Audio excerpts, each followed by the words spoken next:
Hi, it's been a while since my last video. It's good to be back. Today I'll complete the illustration from my two previous videos and I'll tell you some tips and tricks, so stay tuned.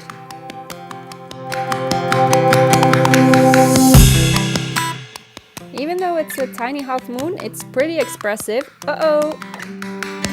The lines here are indicating that the fly wants to stop,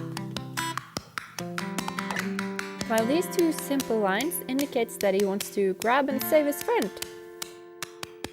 Overall, this makes it clear that this fly does not want to go near the light.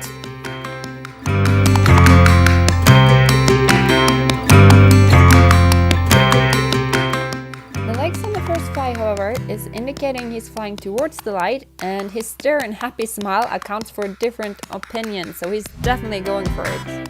And clearly he's not seeing the debris and he's not seeing the danger.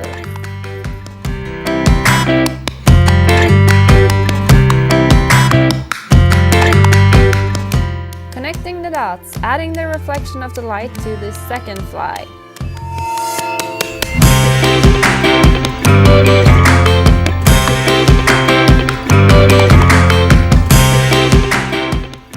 And then, mostly because I'm getting really good at adding digital lines to my drawings. Just kidding, I'm trying to illustrate my thoughts behind the light reflection that makes an illustration complete.